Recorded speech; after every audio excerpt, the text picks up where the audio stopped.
Everyone, मैं doctor Tanuja कुमारी आप सभी का स्वागत अपने यूट्यूब चैनल में करती हूँ। आज मैं आप लोगों से फ्रेंच रिवॉल्यूशन के विषय में चर्चा करूंगी।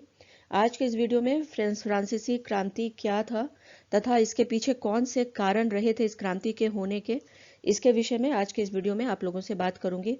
फ्रांसीसी क्रांति के विषय में यदि हम बात करें तो 1789 में इस क्रांति का सूत्रपात हुआ था, ऐसा माना जाता है, और यह विश्व के इतिहास में महत्वपूर्ण स्थान रखता है। फ्रेंच रेवोल्यूशन के विषय में यदि हम बात करते हैं तो इसे हम यहाँ पे जो हिस्टोरियन है फिच, उनके द्वारा जो कहा गया है उससे हम इसे स्टार्ट कर सकते हैं कि the French revolution is a powerful painting on the theme the rights of man and human dignity.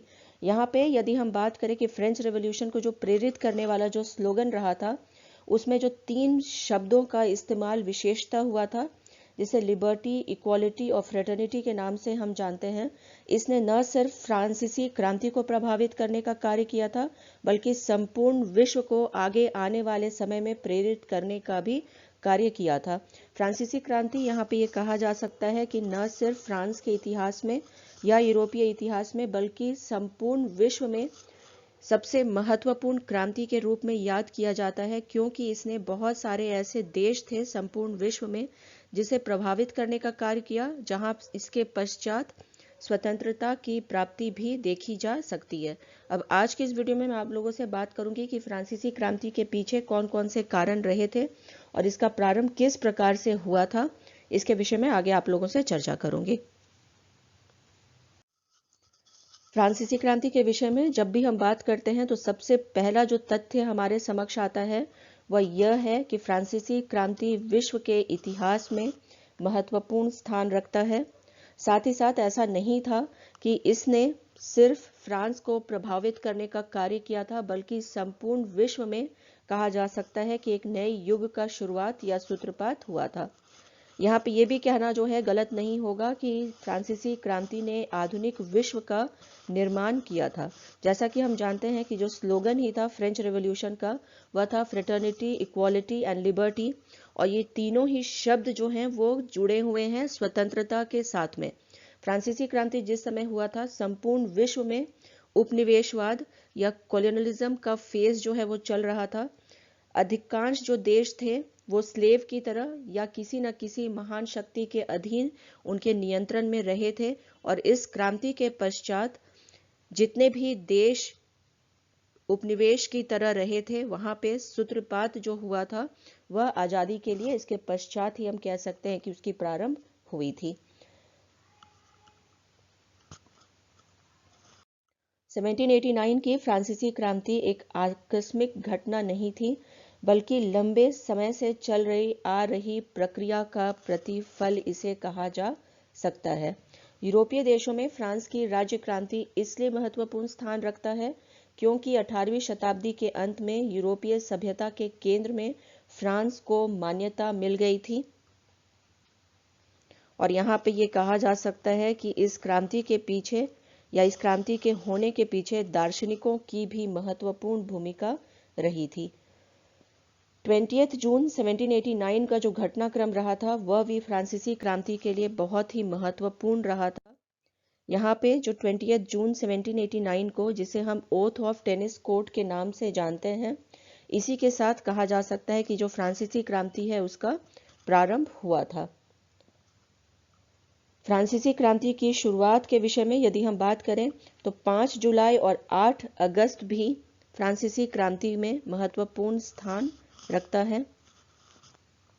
और क्रांति के होने के कौन कौन से कारण रहे थे, यदि इसकी हम बात करें तो इसके पीछे बहुत सारे कारण रहे थे, और जब इसकी हम चर्चा करना प्रारंभ करते हैं तो इसमें हम ये कह सकते हैं कि जो राजनीतिक कारण रहा था वो सबसे महत्वपूर्ण रहा था इस क्रांति के होने के लिए। राजनीतिक कारण के विषय में जब हम चर्चा करते हैं तो इसमें प्रमुखतः जो उस समय फ्रांस में निरंकुश राजतंत्र का जो स्थापना हो गया था वह, और साथ ही साथ राजनीतिक स्वतंत्रता का अभाव, ये दोनों ही हम कह सकते हैं कि इसने क्रांति के होने का जो माहौल था वो तैयार किया था या एक प्लेटफॉर्म देने का कार्य किया था। जब हम यहाँ पे निरंकुश शासन के विषय में बात करते हैं तो यहाँ पे ये समझा जा सकता है कि यहाँ पे राजा जो है वो सर्वोपरि रहा था। राजा को शासन का सर्वोच्च अधिकारी माना जाता था। यहाँ तक हमें ये भी जानकारी मिलती है कि जो राजा है वो खुद को ईश्वर का प्रतिनिधि बतलाता था। राज्य के अधीन जितने भी कार्य होते थे उसमें राजा अपने मुताबिक ही सारे कार्य किया करता था। किसी का भी दखल अंदाजी जो है राजतंत्र में या प्रशासनिक कार्य में बर्दाश्त नहीं किया जाता था। जितने भी आलोचक थे उन्हें बिना कोई सूचना के कभी भी जेल में डाल दिया जाता था। लोगों को किसी भी प्रकार का अधिकार नहीं था और वो राजतंत्र के खिलाफ आवाज नहीं उठा सकते थे। जब भी हम निरंकुश राजतंत्र के विषय में बात करते हैं तो यहाँ पे ये बिल्कुल समझा जा सकता है कि इस तरीके का जब भी प्रशासनिक प्रणाली या राजतंत्र स्थापित होता है किसी भी स्टेट में, तो वहाँ पे लोगों को किसी प्रकार का अधिकार नहीं होता है और राजतंत्र में जो राजा होता है वो सर्वोपरि होता है और लोगों को जो है वो अत्याचार का भी सामना करना पड़ता है। तो यहाँ पे ये बहुत ही हम कह सकते हैं कि एक महत्वपूर्ण कारण बना जिस वजह से फ्रांसीसी क्रांति होना जो है वो निश्चित हुआ था। इसी के साथ जब भी हम निरंकुश राजतंत्र के विषय में बात करते हैं तो इसी के साथ में राजनीतिक स्वतंत्रता का जो अभाव है वो भी जुड़ा हुआ होता है, क्योंकि निरंकुश शासन के अधीन हमें ये देखने को मिलता है कि जो प्रशासनिक जो तंत्र होता है वो बहुत ही अधिक केंद्रीकृत हो जाता है। जितने भी फैसले होते हैं वो राजा के हाथों में केंद्रित हो जाता है। किसी भी प्रकार का प्रकाशन या विरोध राजा के खिलाफ नहीं किया जा सकता है। लोगों को किसी भी प्रकार की स्वतंत्रता नहीं होती है और इसी के साथ हम ये भी कह सकते हैं हम यहाँ पे, क्योंकि लोगों को किसी भी प्रकार का राजनीतिक स्वतंत्रता नहीं था, इस वजह से भी फ्रांसीसी क्रांति जो है वह हुआ था। जैसा कि मैंने अभी आप लोगों से कहा कि उस समय फ्रांस के लोगों में राजनीतिक स्वतंत्रता का अभाव रहा था। बंदी प्रत्यक्षीकरण नियम की व्यवस्था नहीं थी। न्याय और स्वतंत्रता बिल्कुल ही हम कह सकते हैं कि नगण्य अवस्था में उस समय फ्रांस में रहा था और लोगों को धार्मिक स्वतंत्रता भी प्राप्त नहीं था। और अधिक जब हम बात करते हैं राजनीतिक कारणों के विषय में तो यहाँ पे हम ये देखते हैं कि जो प्रशासनिक अव्यवस्था है वह फ्रांस में कायम हो गया था। प्रशासनिक तंत्र के विषय में जब हम बात करें तो ये बिल्कुल भी सुनियोजित नहीं दिखाई देता था। लोगों की जो नियुक्ति होती थी वो राजा अपने मनमाने अनुसार करता था। योग्यता आधार रहा ही नहीं था नियुक्ति के लिए। प्रशासनिक तंत्र में जो प्रशासन है सभी में जितने भी प्रांत रहे थे उसके अधीन सभी में समता दिखना चाहिए, परंतु ऐसा नहीं था। अलग अलग प्रांतों के लिए अलग अलग प्रशासनिक व्यवस्था रही थी, जिस वजह से हम यहाँ पे कह सकते हैं कि लोगों में रोष व्याप्त होता चला गया था। राजा जो नियुक्ति करता था वह अपने कृपा पात्रों की नियुक्ति जो है उस समय फ्रांस में कर रहा था और जितने उच्च पद थे वो उन्हीं को प्रदान किए जाते थे। कानून जो है वो एक समान लोगों के लिए नहीं था। अलग अलग कानून कहा जा सकता है कि अलग अलग वर्गों के लिए और प्रांतों के लिए निश्चित किया गया था। ठीक इसी प्रकार हम देखते हैं कि जो सैन्य व्यवस्था रही थी उस वजह से भी सैनिकों में असंतोष व्याप्त हो गया था। पहला तो ये कि उनकी नियुक्ति को ही लेकर के लोगों में जो है वो रोष रहा था। वेतन जो है वो भी उनको जो है समय पर नहीं मिलता था। उनके खाने पीने का उचित व्यवस्था नहीं किया जाता था और साथ ही साथ युद्ध के समय पुराने अस्त्र शस्त्र उन्हें प्रदान किए जाते थे, जिस वजह से कहा यह जाता है कि जो है सैनिक जो लोग थे उस समय फ्रांस में या जो सैन्य व्यवस्था में जितने भी सैनिक के तरह कार्य कर रहे थे लोग, उनमें भी रोष व्याप्त हो गया था। तो यहाँ पे ये समझा जा सकता है कि जो प्रशासनिक तंत्र रहा था वह बिल्कुल ही चरमरा सा गया था। जो सैन्य व्यवस्था था, क्योंकि उस समय लगातार युद्ध भी होता रहता था, परंतु उसके बावजूद हम देखते हैं कि सैनिकों की जो स्थिति थी वो अच्छी नहीं थी, जिस वजह से प्रशासनिक तंत्र के कमजोर होने के कारण भी लोगों में रोष जो है वो व्याप्त होता चला जा रहा था राजतंत्र के खिलाफ। और अधिक यहाँ पे जब हम बात करें राजनीतिक कारणों के विषय में तो इसमें अमेरिकी स्वतंत्रता संग्राम का भी प्रभाव हम कह सकते हैं कि एक महत्वपूर्ण कारण बना था फ्रांसीसी क्रांति का। अमेरिका के स्वतंत्रता संग्राम में फ्रांस के सैनिक सहयोग करने के लिए गए थे और वहां उनकी राष्ट्रभक्ति, स्वतंत्रता और जो स्वाभिमान था उससे उन्हें प्रेरणा मिली थी।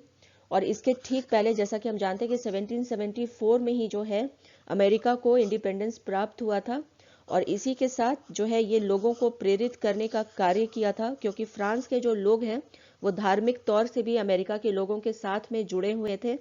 किसी न किसी प्रकार से जो है सामाजिक तौर पे भी और राजनीतिक तौर पे भी फ्रांस और अमेरिका जो है वो ऐतिहासिक दृष्टिकोण से भी हमें जो है वो कनेक्टेड ही दिखाई देते हैं। और अमेरिका में जो स्वतंत्रता संग्राम हुआ था उसने फ्रांस के लोगों को तथा जो सैनिक थे उन्हें भी प्रभावित करने का कार्य किया था, और इस वजह से फ्रांस के लोगों में उस समय अचानक से स्वतंत्रता की भावना का संचार होना प्रारंभ हो गया था।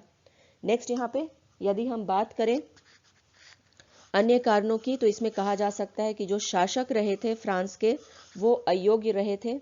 फ्रांस की स्थिति जो है इस समय देखी जा सकती है कि बिल्कुल अराजक हो गई थी। जितने भी शासक थे वो अयोग्य ही साबित हो रहे थे। लुई 14 में निरंकुश शासन का विकास हुआ था, जिससे राजा कार्यकारिणी, विधायी तथा कानूनी शक्तियों का स्रोत जो है वो नहीं रह गया था। छोटे अधिकारी की नियुक्ति भी राजा बिना अनुमति के नहीं कर सकता था, और लुई 15 भी जो रहा था वह भी अयोग्य ही रहा था। तो यहाँ पे अयोग्य शासकों की जो हम कह सकते हैं लगातार यहाँ पे उनके सत्तारूढ़ होने के साथ भी फ्रांस में क्रांति का जो माहौल है वो तैयार हो गया था। आगे और अधिक जब हम चर्चा करते हैं राजनीतिक कारणों की, तो उसमें रानी मेरी आंतुआनेत की भी भूमिका महत्वपूर्ण हो जाती है। इस समय फ्रांस में जो शासक थे या राजा जो था वो अयोग्य तो था ही, साथ ही साथ जो उसकी रानी रही थी जिसे हम मेरी आंतुआनेत के नाम से जानते हैं, वह भी अयोग्य थी और बहुत एम्बिशियस भी रही थी। और राजा जो है इसके हाथों की कठपुतली बना हुआ था, और इसे जो है उस समय मैडम डेफिसिट के नाम से जाना जाता था। वह फ्रांस के लिए बहुत ही दुर्भाग्यशील साबित हुई थी, और उसने अपने कार्यों से राजतंत्र की ओर भी इसको और भी अधिक अप्रभावी बनाने का कार्य किया था। नेक्स्ट यहाँ पे जब हम चर्चा करें स्टेट्स जनरल के विषय में, तो हम ये देखते हैं कि फ्रांस की जो सर्वोच्च राजनीतिक संस्था थी वो स्टेट्स जनरल ही रहा था, और इसका जो अधिवेशन था वह 175 वर्षों से नहीं बुलाया गया था। इसके अलावा अन्य स्थानीय संस्थाएं भी निष्क्रिय हो गई थीं। जब भी हम निरंकुश शासन के विषय में बात करते हैं और राजा के हाथों में सारे अधिकार चले जाते हैं, तो हम ये मालूम है कि जो उस किसी भी राष्ट्र में जो संवैधानिक जो संस्था होती है उसका जो इम्पोर्टेंस है वो बिल्कुल ना के बराबर हो जाता है। और उस समय फ्रांस में जो कॉन्स्टिट्यूशनल बॉडी रहा था वो स्टेट्स जनरल था, और इसका जो अधिवेशन है वो 175 वर्षों तक नहीं बुलाया जाना ये बताता है कि फ्रांस की जो स्थिति थी वो क्या रही थी, और इसी वजह से जो है फ्रांसीसी क्रांति हुआ भी। तो यहाँ पे ये कोई भी अतिशयोक्ति नहीं होगी ऐसा कहना कि कॉन्स्टिट्यूशनल बॉडी का इंपॉर्टेंस खत्म होना भी एक कारण रहा था जिस वजह से फ्रांसीसी क्रांति हुआ। नेक्स्ट यहाँ पे यदि हम बात करें सप्तवर्षीय युद्ध के विषय में, तो ये कहा जा सकता है कि उस समय के फ्रांस की जो स्थिति है उसे उजागर करने का कार्य किया था। फ्रांस ने ऑस्ट्रिया के साथ सप्तवर्षीय युद्ध में हिस्सा लिया, जिससे इसकी आर्थिक स्थिति खराब हो गई थी। इससे राजकोष पर भी अतिरिक्त भार जो है वो पड़ा था। राज परिवार की फिजूल खर्ची भी बहुत अधिक बढ़ गई थी, और फ्रांस का राजनीतिक जीवन उसके राजधानी तक ही सिमट कर रह गया था। इस समय क्योंकि फ्रांस जो है हम कह सकते हैं कि शुरू से ही हम देखते हैं जब हम यूरोपीय इतिहास के विषय में बात करते हैं कि कोई भी राजनीतिक घटनाक्रम रहा हो उसमें फ्रांस जो है वो संलग्न रहता ही रहता था। और इस समय जब सप्तवर्षीय युद्ध हुआ, इस समय में भी फ्रांस इसमें शामिल हो गया था। पहले से ही फ्रांस की जो आर्थिक स्थिति थी वो खराब हो चुकी थी, और इस युद्ध में शामिल होने के पश्चात फ्रांस की जो आर्थिक स्थिति है वो और भी खराब होती चली गई, जिस वजह से फ्रांस के आर्थिक स्थिति खराब होने के कारण लोगों को जो है इसके विषय में ये जानकारी जरूर हुई कि जो राजकोष है वो खाली हो गया है और उनके लिए कोई भी कार्य शासक के द्वारा नहीं किया जाएगा। नेक्स्ट यहाँ पे यदि हम बात करें राजनीतिक जो है विचारधारा के विषय में, तो उस समय राजनीतिक जो विचारधारा है उसमें भी कोई परिवर्तन जो है वो दिखाई नहीं देता है। राजनीतिक परिवेश में कोई भी परिवर्तन नहीं हो रहा था। सत्ता पक्ष किसी भी परिवर्तन के पक्ष में नहीं था, और कोशिश करते हुए भी जो है राजा किसी भी परिवर्तन के लिए तैयार नहीं था। तो यहाँ पे राजनीतिक जो विचारधारा है उसमें कोई परिवर्तन नहीं होने के कारण भी फ्रांस के लोग जो हैं वो राजतंत्र के खिलाफ होते चले जा रहे थे। और अधिक जब हम बात करें राजनीतिक कारणों के विषय में तो इसमें विधि व्यवस्था जो है वह भी आता है। फ्रांस की जो कानून व्यवस्था थी वो बिल्कुल ही दयनीय हो गई थी। इस समय लगभग 285 विधि प्रणालियां संपूर्ण फ्रांस में प्रचलित रही थीं। जनता के स्वतंत्रता का यह आलम था कि बिना मुकदमा चलाए उन्हें जेल में डाल दिया जाता था। तो यहाँ पे जब लोगों को अपने पक्ष रखने का भी कोई सुविधा प्राप्त नहीं था, बिना कोई सुनवाई के ही लोगों को पर मुकदमा भी चलाया जाता था और उन्हें जेल में भी डाल दिया जाता था। तो यहाँ पे ये एक प्रकार से लोगों के स्वतंत्रता का हनन था और यह भी फ्रांसीसी क्रांति के होने का कारण बना। नेक्स्ट यहाँ पे यदि हम बात करें 1788 से 1789 के चुनाव के विषय में, तो इसमें जो है फ्रांस का जो ये चुनाव हुआ था, इसमें चुनावकर्ता ने अपने रिपोर्ट पेश किए थे तथा अपने सुझाव भी दिए थे। इन रिपोर्ट्स तथा सुझावों को कैहियर्स के नाम से जाना जाता है। कैहियर्स समाज में परिवर्तन लाने के पक्ष में थे और सरकार के सुधारों में परिवर्तन लाना चाहते थे। इसी के साथ आज के इस चर्चा को मैं यहीं पे विराम देती हूँ। नेक्स्ट वीडियो में मैं आप लोगों से अन्य जितने भी कारण रहे थे फ्रांसीसी क्रांति के होने का, इसके विषय में चर्चा करूंगी। यदि आज का वीडियो आप लोगों को पसंद आया हो तो प्लीज़ इसे लाइक करें और शेयर करें तथा मेरे YouTube चैनल को सब्सक्राइब करें। Thank you. Stay connected.